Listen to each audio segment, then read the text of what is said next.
Hello, good morning students. My name is Rohit Penuli and I am from ICT Virtual Class Dehradun. कैसे आप सभी? मेरे ख्याल से बहुत अच्छे होंगे, फिट होंगे, फाइन होंगे। हम क्लास 8th साइंस कर रहे हैं जिसमें कि हमारा chapter number 6 combustion and flame चल रहा है। कल हमने समझा था कंबशन के बारे में कि कंबशन होता क्या है ना, कि कोई भी ऐसा प्रोसेस जिसमें कि आपकी क्या निकलती हो, हीट और लाइट निकलती हो, ठीक है ना, उनको उसको हम कंबशन बोलते हैं। और ऐसे सब्सटेंस जिनके थ्रू ये चीज होती है they are called combustible substance. जैसे हमने देखा था बहुत सारी चीजें। तो फिर हमने डिफरेंशिएट भी किया था इनके बीच में, कंबस्टिबल और नॉन कंबस्टिबल सब्सटेंस के बीच में। साथ ही साथ आपको बताया था कि जो कंबस्टिबल सब्सटेंस होंगे वो ऐसा फ्यूल भी यूज होते हैं। तो ये हमने बातें की थी, एक्टिविटी के द्वारा हमने देखा था, ठीक है ना। और हमने ये भी देखा कि क्यों जो एयर है वो इसेंशियल है किसके लिए, कंबशन के लिए। अगर एयर ना हो तो कंबशन प्रोसेस हो पाना बिल्कुल भी मुमकिन नहीं है। तो इतना हमने किया था। आज उसी से आगे बढ़ के अपने चैप्टर को आगे स्टार्ट करेंगे। तो चलते हैं स्मार्ट बोर्ड की तरफ।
कंबशन एंड फ्लेम, ठीक है ना।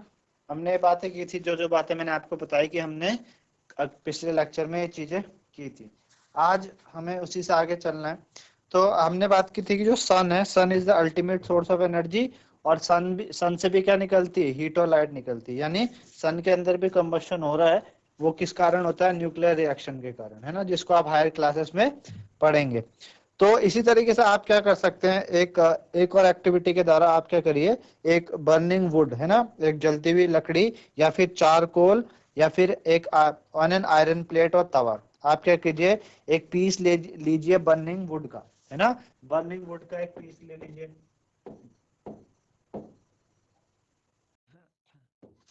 बर्निंग वुड हो गया, या आपका क्या हो गया, चारकोल का पीस हो गया। बर्निंग वुड या चारकोल का पीस किस में लेना है? कोई आयरन प्लेट हो जाए, ठीक है ना, आप आयरन प्लेट के ऊपर ले लीजिए, या फिर तवे के ऊपर, तवा होता है, तवे के ऊपर भी हम इसको, इन चीजों को ले सकते हैं, है ना। और उसको फिर क्या करिए, एक ग्लास जार से कवर कर दीजिए। कोई एक ग्लास जार होता है, जैसे हमने कल क्या किया था, हमने जो कैंडल थी और कैंडल के ऊपर से हमने एक चिमनी फिट कर दी थी, इस तरह से हमने ग्लास जार से उसको ढक दिया, है ना, एक किसी टम्बलर से या ट्रांसपेरेंट प्लास्टिक जार से। देखिए क्या होता है, ऑब्जर्व करें, क्या चारकोल क्या जो चारकोल होगा वो जलना बंद हो जाएगा कुछ देर बाद, है ना। तो आप क्या बता सकते हैं इसके बारे में, ठीक है ना। तो होगा क्या कि जब हम ऊपर से उसको पूरा तरीके से ढक देंगे, बर्निंग वुड या चारकोल को आयरन प्लेट के ऊपर हमने पूरी तरीके से उसको ग्लास जार से ढक दिया, तो उससे क्या हो जाएगा, उससे कुछ देर बाद जो चारकोल है वो जलना बंद कर देगा। क्यों? क्योंकि जो नेसेसरी एयर है वो उस तक नहीं पहुंच पाएगी, है ना, उस तक नहीं पहुंच पाएगी। आपने देखा होगा, है ना, आपने देखा होगा कि जब किसी पर्सन के क्लोथ्स में फायर लग जाती है तो पर्सन को क्या करते हैं, हम ब्लैंकेट से कवर कर देते हैं। क्या कर देते हैं? ब्लैंकेट से कवर कर देते हैं। ब्लैंकेट से कवर क्यों करते हैं? ताकि जो आग है वो बुझ जाए, आग बुझ जाए। अब ब्लैंकेट से कवर करने का क्या मतलब है? ब्लैंकेट से कवर करने का हमारे पास ये रीजन होता है कि जब हम उस आग को ब्लैंकेट से कवर कर देते हैं तो हम जो एयर की सप्लाई है, ऑक्सीजन की सप्लाई है, उसको कट कर देते हैं, उसको कट ऑफ कर देते हैं। तो जैसे ही हम एयर की सप्लाई को कट करेंगे, ठीक है ना, तो क्या होगा, जो ऑटोमेटिकली जो आग लगी है उसके कपड़ों में बुझना स्टार्ट हो जाएगी, बुझ जाएगी, क्योंकि हमने पढ़ा है कि air is very essential for burning. Burning के लिए, कंबशन के लिए एयर क्या है, काफी इसेंशियल है ना। चलिए, इसी तरीके से आपने देखा होगा कि जो मैच स्टिक है खुद नहीं जलती, है ना। मैच स्टिक क्या होती है बच्चों, खुद नहीं जलती, उसको हमें क्या करना पड़ता है, मैच स्टिक का जो रैपर है उसके ऊपर उसको रब करना पड़ता है। तो रब करने से फिर वो क्या होती है, जब उसको रब करते हैं तब जाके कंबशन क्रिएट होता है और वो बर्निंग स्टार्ट हो जाती है। इसी तरीके से आपने देखा होगा burning a piece of paper, है ना। तो जब आप क्या करोगे, एक बर्निंग मैच स्टिक को उसके पास लेके आओगे, है ना, तो क्या लकड़ी, कागज का टुकड़ा उससे जल जाएगा, मैच स्टिक से जल जाएगा, बिल्कुल जल जाता है। कागज का टुकड़ा मैच स्टिक से बिल्कुल जल जाएगा, है ना। आपका कोई पेपर है, पीस ऑफ पेपर है और पेपर के पास आप क्या लाओ, कोई बर्निंग मैच स्टिक लेके आओ, है ना, जलती हुई मैच स्टिक लाओ,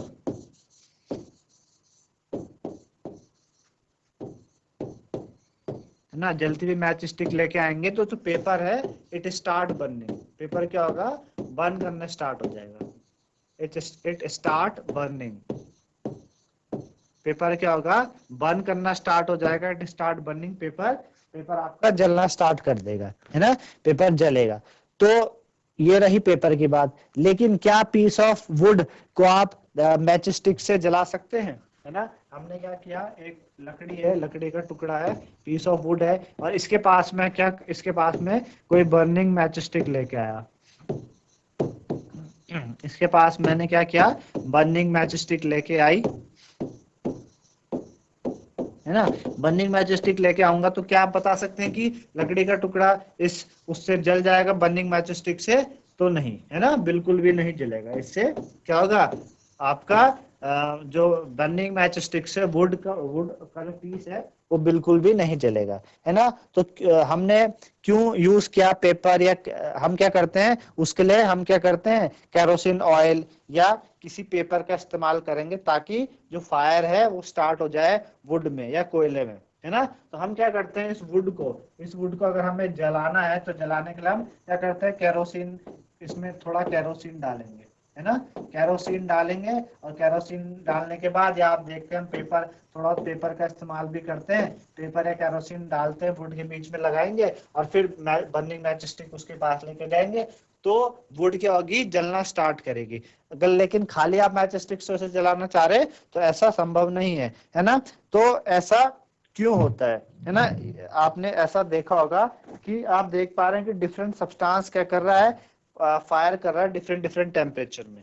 भाई पेपर है, पेपर ने मैच स्टिक से आग पकड़ ली, लेकिन वुड ने मैच स्टिक से आग नहीं पकड़ी, यानी वुड को ज्यादा टेम्परेचर की आवश्यकता पड़ रही है ना। डिफरेंट टेम्परेचर, ये जो वुड है इसको क्या हो रहा है, थोड़ा इसको ज्यादा क्या चाहिए, टेम्परेचर चाहिए, इसका जो टेम्परेचर है वो थोड़ा ग्रेटर होना चाहिए, है ना, इसका टेम्परेचर थोड़ा ग्रेटर होना चाहिए, तब जाके क्या होगा, ये बर्निंग स्टार्ट करेगा।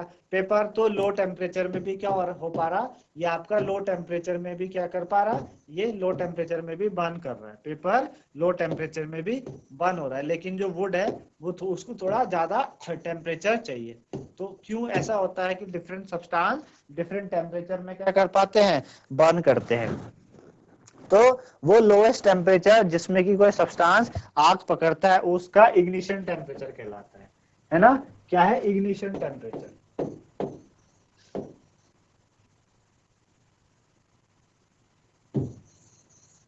इग्निशन टेम्परेचर, ठीक है ना, इग्निशन टेम्परेचर। अब इग्निशन टेम्परेचर क्या होता है कि वो लोवेस्ट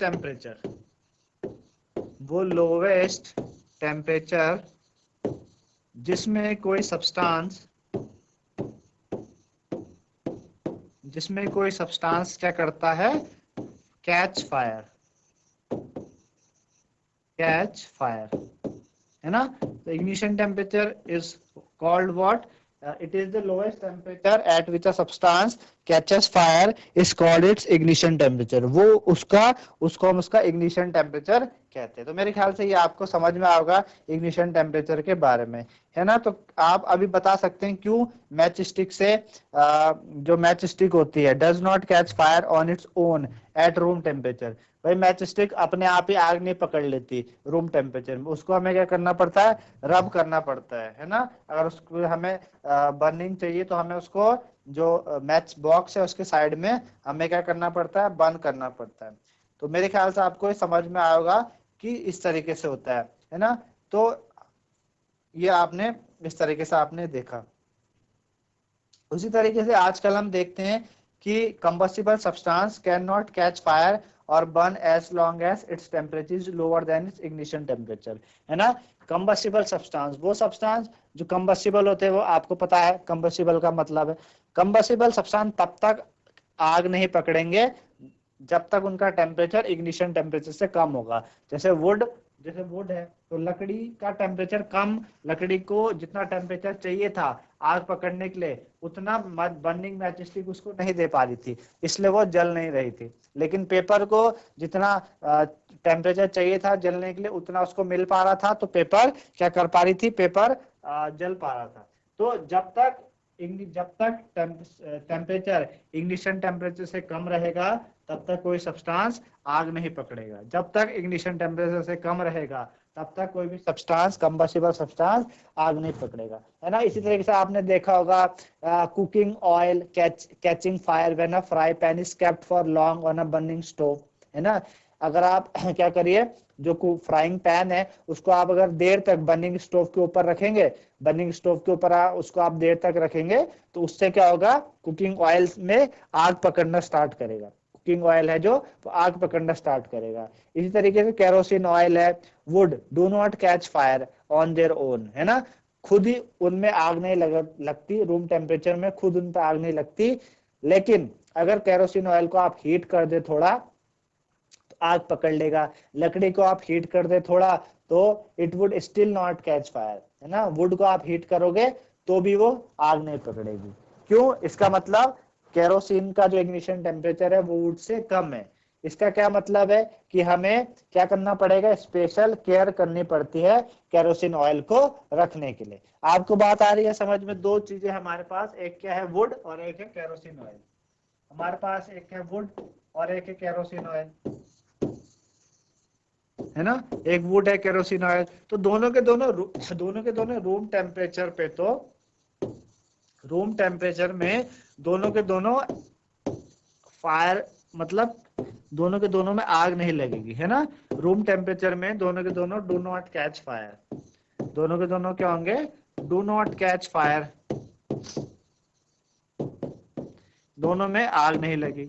लेकिन मैं क्या करता हूँ, वुड को हीट करता हूँ थोड़ा और केरोसिन ऑयल को भी थोड़ा सा हीट कर दे, तो केरोसिन ऑयल को हीट करने पे it catch fire, it catch fire. इस पे तो क्या लगेगी, इस पे आग लग जाएगी, फायर पकड़ जाएगा। लेकिन इट डू नॉट, है ना, इट डू नॉट, इस पे आग नहीं पकड़ेगी। आ रही बात समझ में आपको? हो क्या रहा है, दो चीजें होंगी। क्या होंगी? दो चीजें कि वुड में अगर आप वुड को हीट करोगे तो do not catch fire, do not catch fire, है ना। एकदम हीट करने से इस पे फायर नहीं, इस पे आग नहीं लगेगी। लेकिन केरोसिन को थोड़ा सा हीट करने पे आग लग रही है। इसका मतलब क्या है? इसका मतलब यह है कि जो इग्निशन टेम्परेचर है, जो इग्निशन टेम्परेचर है किसका, केरोसिन का, वो क्या है, ज्यादा है किससे, वुड से। केरोसिन का इग्निशन टेम्परेचर लकड़ी से बहुत ज्यादा है, लकड़ी से बहुत ज्यादा। थोड़ा सा इसको टेम्परेचर देने पे केरोसिन आग पकड़ पा रहा है, वुड नहीं पकड़ पा रही। तो इसलिए हम केरोसिन को क्या करते हैं, इसको स्टोर करके रखते हैं सेफली। इसको सेफली हम स्टोर करके रखते हैं कि अगर इसको हल्की सी भी हीट मिले, है ना, स्पेशल केयर करते हैं जब हम स्टोर करते हैं। तो स्टोर करते हुए ध्यान रखते हैं कि इसको अच्छी जगह से हम अच्छी जगह रखें कि अगर इसको थोड़ी सी भी हीट मिले मिलेगी तो ये क्या करेगा, ये आपका बर्न करना स्टार्ट करेगा। ये क्या करेगा, बर्न करना स्टार्ट करेगा थोड़ी सी भी हीट में। आ रही बात समझ में, थोड़ी सी भी हीट में ये बर्न करना स्टार्ट करता है। तो ये चीज होती है बच्चों इग्निशन टेम्परेचर की कहानी, है ना। अच्छा, तो ये सारी चीजें इग्निशन टेम्परेचर। इसी तरीके से आपने देखा होगा फॉरेस्ट फायर, है ना। फॉरेस्ट फायर के बच्चों, फॉरेस्ट फायर के बारे में सभी जानते हैं जो उत्तराखंड में रहने वाले हैं कि जो फॉरेस्ट हैं हमारे, पहाड़ों के जो फॉरेस्ट हैं उनमें अक्सर आग लग जाया करती है। क्यों लगती है, क्योंकि गर्मियों के टाइम में क्या होता है, एक्सट्रीम हीट होती है, गर्मियों के टाइम में एक्सट्रीम होती है। और कुछ जगह पे बच्चों जो ड्राई ग्रास होती है वो क्या कर लेती है, आग पकड़ लेती है। और उस ग्रास से वो क्या करती है, स्प्रेड करती है अलग अलग पेड़ों पे और दूर तक चले जाती है, पूरे फॉरेस्ट में फैल जाती है। उसे कंट्रोल करना क्या है, डिफिकल्ट है ना। It is very difficult to control such fire. तो फॉरेस्ट फायर भी होती है। तो आप देखो जब बारिश का मौसम है या थोड़ा ठंडा है तो उस टाइम क्या होता है कि जो हमारे जो पेड़ हैं पौधे हैं वो उनका टेम्परेचर थोड़ा सा कम रहता है ना। सनलाइट भी आ रही है लेकिन उनको उतना टेम्परेचर नहीं मिल पाता कि आग लग सके। लेकिन गर्मियों के टाइम में क्या हो रहा है, गर्मियों के टाइम में इतनी हीट उनको मिल पा रही है, बहुत ज्यादा हीट उनको मिल पा रही है। साथ ही साथ जो जंगलों में घास रहती है वो सूख जाती है, हीट के कारण वो काफी सूख जाती है। तो हल्का सा जैसे उनको टेम्परेचर बहुत ज्यादा मिले तो वो क्या करते थे, आपकी आग पकड़ लेते हैं और उससे पूरे फॉरेस्ट में आग चली जाती है। तो ये फॉरेस्ट फायर का केस है ना। तो ये फॉरेस्ट फायर में होता है। तो मेरे ख्याल से आप लोगों को समझ आ रहा होगा फॉरेस्ट फायर के बारे में क्या होता है, ठीक है ना। इसी तरीके से बच्चों एक एक्टिविटी भी हमारे पास, एक्टिविटी क्या है, हमने एक एक्टिविटी की, हमने क्या किया, हमने दो पेपर कप्स लिए। हमने क्या किया, दो पेपर कप्स लिए, ऐसे पेपर दो इस तरीके से क्या किया हमने, दो पेपर कप ले लिए। एक पेपर कप ये हो गया, एक पेपर कप ये, ठीक है ना। दो पेपर कप हमने इस तरीके से दो पेपर कप्स ले लिए हमने। और पेपर कप लेने के बाद हमने 50 ml वाटर दोनों कप्स में भरा। इसके अंदर भी क्या है, 50 ml वाटर है और इसके अंदर भी क्या है, 50 ml वाटर है। दोनों के अंदर क्या है, दोनों के अंदर 50 ml हमने वाटर पुट किया। हीट करा दोनों कप्स को विद अ कैंडल, है ना। दोनों को हमने क्या किया, कैंडल की मदद से हमने हीट किया इनको। क्या कर रहे हैं, दोनों को क्या कर रहे हैं, कैंडल की मदद से हीट कर रहे हैं। दोनों को हम कैंडल की मदद से हीट कर रहे हैं। एक में 50 ml वाटर है, दूसरे में भी 50 ml वाटर है। हमने क्या किया, 50 ml वाटर लिया, हमने एक कप में 50 ml वाटर लिया, ठीक है ना। एक कप में 50 ml वाटर हमने पुट किया, दूसरे को ऐसे खाली छोड़ दिया और दूसरे हमने क्या करना, क्या हीट करना स्टार्ट किया उन्हें, है ना। देखते हैं क्या होगा। हमने देखा कि जो एम्प्टी पेपर, जो एम्प्टी पेपर था, एम्प्टी पेपर जिसमें क्या है, जिसमें पानी नहीं था, और एक हमने देखा कि जो पेपर कप है वाटर के साथ, तो जो पेपर कप है जिसमें वाटर है वो थोड़ा सा क्या होने लगेगा, हीट करना स्टार्ट करेगा। क्या करने लगेगा, हीट करना स्टार्ट करेगा। और जैसे हम हीटिंग को और कंटिन्यू करेंगे हम देखेंगे कि जो वाटर है पेपर कप के अंदर हल्का सा बॉयल करने लग जाता है, ठीक है ना। पेपर हल्का सा बॉयल करने लग जाता है। लेकिन जो दूसरा पेपर कप था, पेपर कप था जिसके अंदर पानी नहीं है, वो क्या होने लगेगा, बर्न करना स्टार्ट करेगा, है ना। वो क्या करेगा, बर्न करना। तो देखिए यहाँ पे भी इग्निशन टेम्परेचर का काफी रोल हुआ। जिस पेपर कप में वाटर था वो वो पेपर कप जला नहीं, बल्कि उसमें क्या हुआ, जो वाटर प्रेजेंट था वो थोड़ा सा क्या होने लगा, बॉयल होने लगा। जबकि ये वाला पेपर कप में ये, क्योंकि दोनों के टेम्परेचर में फर्क, इसमें वाटर है तो ज्यादा टेम्परेचर चाहिए, इसमें वाटर नहीं है ना। तो क्या आप बता सकते हैं कि ऐसा क्यों हो रहा है, जो हीट हम दे रहे हैं पेपर कप को वो ट्रांसफर हो रही है वाटर में बाय कंडक्शन। क्लास 7 में आपने एक चीज पढ़ी थी, कंडक्शन। कंडक्शन क्या होता है, जो क्या करता है, एक रास्ता देता है हीट को ट्रेवल करने के लिए। कंडक्शन का मीन्स क्या हो गया, जो क्या करता है, पाथ वे बनाता है हीट को ट्रेवल करने के लिए, है ना। हीट को क्या करता है, ट्रेवल करने के लिए एक पाथवे बनाता है, हीट ट्रेवल करती है कहां से, सोर्स से लेके, जहां से हीट का निर्माण हुआ है, जहां से हीट स्टार्ट हुए, सोर्स से कहां जाती है, आगे की तरफ हीट जाती है, उसे हम कंडक्शन बोलते हैं। तो यहाँ भी सोर्स कहाँ है, यहाँ पे हीट लगी हुई है और इधर वाटर प्रेजेंट है, ये क्या आपके पास वाटर प्रेजेंट है। तो पेपर कप्स की मदद से धीरे धीरे क्या होगा, कंडक्शन की मदद से जो हीट है वो कहाँ ट्रांसफर होगी, वाटर में ट्रांसफर होगी। So in the presence of water, जो इग्निशन टेम्परेचर है पेपर का, वो पेपर का इग्निशन टेम्परेचर वाटर के प्रेजेंस में मिल नहीं पा रहा, वाटर के प्रेजेंस में पेपर का इग्निशन टेम्परेचर मिल नहीं पा रहा। सपोज करके हम सपोज ले लेते हैं एग्जांपल कि पेपर का इग्निशन टेम्परेचर होता है, मान लीजिए 10 डिग्री सेल्सियस, पेपर का इग्निशन टेम्परेचर 10 डिग्री सेल्सियस है ना। तो ये वाला पेपर का इग्निशन टेम्परेचर इसको मिल गया 10 डिग्री सेल्सियस, तो ये बर्न करना स्टार्ट करेगा। लेकिन इसके अंदर क्या है, इसके अंदर वाटर है, तो वाटर ऐड करने से क्या हुआ कि 10 डिग्री सेल्सियस मिल नहीं पा रहा उसको। वाटर हमने जब ऐड किया तो उसका इग्निशन टेम्परेचर वाटर की प्रेजेंस होने से पहुंच नहीं पा रहा, इसलिए वो पेपर जलेगा नहीं, है ना, वो पेपर नहीं जलेगा। लेकिन जो दूसरा पेपर था वो आपका जल गया। आई बात समझ में। इस एक्टिविटी से हमने क्या समझा, इस एक्टिविटी से हमने एक तो कंडक्शन के बारे में समझा कि जो हीट सप्लाई हुई है, जो हीट इस पेपर को जलाने में इस्तेमाल होनी थी, वो हीट आगे वाटर के पास चलेगी और वाटर हल्का सा बॉयल होने लग गया, जबकि यहाँ पे हीट डायरेक्टली इस पेपर कप में पहुंची और ये पेपर कप बर्न करना स्टार्ट कर दिया, है ना। ऐसा क्यों हुआ, ऐसा इसलिए हुआ कि पेपर कप में जो मौजूद पानी था उसने क्या किया, उसने इग्निशन टेम्परेचर को पहुंचने नहीं दिया। कहाँ, जो इग्निशन टेम्परेचर पेपर कप को चाहिए था जलने के लिए, वो पहुंच नहीं पाया वाटर के होने के कारण, इस वजह से वो पेपर कप जला नहीं। ठीक है ना, आई बात समझ में। ठीक है ना, तो ये सारी चीजें इसमें होती है ना। इसी तरीके से बच्चों कोई सब्सटेंस होते हैं जिनका बहुत ही लो इग्निशन टेम्परेचर होता है और can easily catch fire, are called inflammable substance. एक चीज होती है इनफ्लेमेबल सब्सटेंस। इनफ्लेमेबल सब्सटेंस क्या होते हैं, अति ज्वलनशील तत्व।